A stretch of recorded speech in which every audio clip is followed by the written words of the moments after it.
I'm Daryl Cowles. I'm running for the House of Delegates, the 58th District.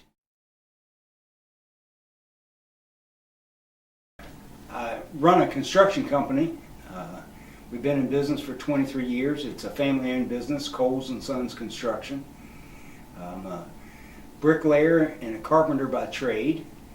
We're headquartered out of Berkeley Springs and work in the Eastern Panhandle area mostly and down into Virginia some.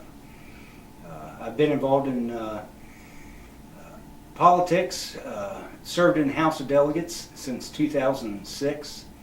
I represent most of Morgan County and the eastern section of Hampshire County.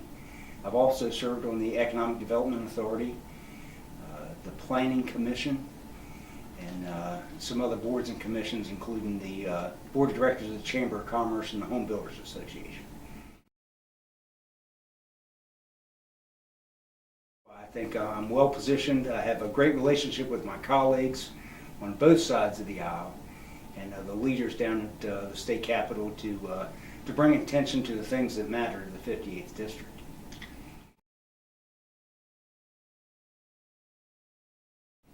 And a couple that would come right to mind is education. We need to do a better job in spending our money in education. There was a large efficiency audit that was completed just a couple years ago that laid out a plan for getting better results for the money we spend in education, and we've done little to implement that plan. So I would like to straighten out the tax structure, get some tax reform and some tax relief to the taxpayers. But those are my goals: is to bring an idea of priority to the state budget and spend the state money in a way that would benefit the citizens.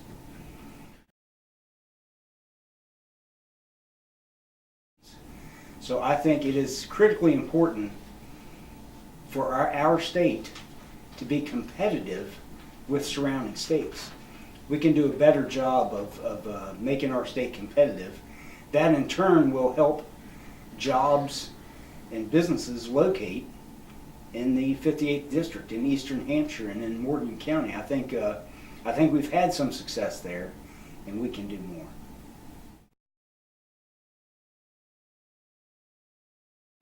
Well, it's not a good time for raising tax rates. We can do a better job in prioritizing our budget, but the first thing we need to do is stop the spending growth. Our budget is larger this year than it was just last year. Our general revenue budget is some $150 million larger than just last year. Our overall budget is almost $800 million larger this year than just last year. The first thing we would need to do is stop the growth in spending. If we would tighten our belt, families all across the state, all across this district, have tightened their belt. Times are tough. I would be very reluctant to raise any taxes at this point. But we can do a better job of tightening the state budget, tightening our belt on the state level, and prioritizing our budget to get a better return for our taxpayers. We did pass a bill this year to deal with the results of the crisis, the water crisis down at the state capitol. It was related to a tank that ruptured near a river and near a water intake.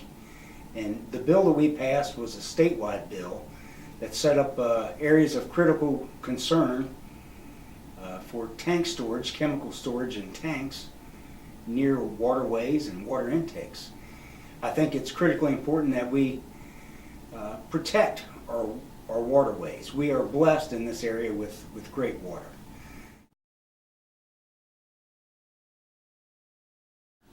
I think we can do more to prevent drug abuse up front. If somehow we can raise the standard of living through an improved economy and give people options and hope and keep our young people from getting hooked on drugs, it'll be a great start. At the same time, I think we can be more aggressive in fighting drug abuse and drug trafficking through our area. We struggle with prescription drug abuse in this area, as well as heroin from the Baltimore-Washington metro area. I think we need to be aggressive with our law enforcement and give them the tools they need to fight crime and drug abuse. Well, we've been working hard on trying to find some money to improve the school. It is a state school, and it bears a lot of responsibility for the state legislature to come to the table and find some funding to improve the campus.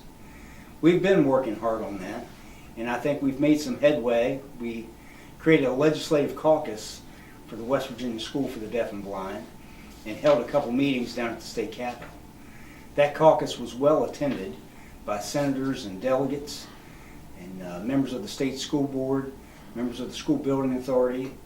We had the folks from the school come down and present a video that those relationships, I think, will pay off eventually.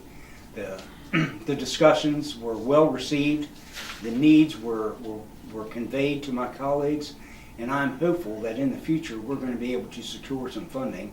But it's absolutely critical that the state come to the table and ante up for those improvements, and I think we have a chance to get that done.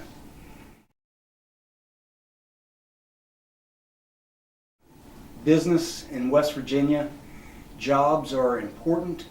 I think that's where the focus needs to be, is to get our folks back to work, have opportunities for people to go to school, to improve their lives, and raise the standard of living in West Virginia.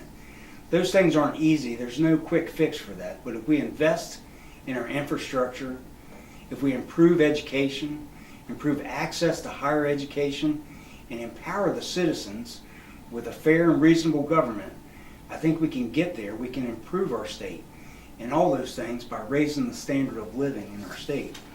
But the number one issue is jobs and the economy. I think I'm well positioned to have some success in those areas, and I look forward to going to work for the people at the state capitol.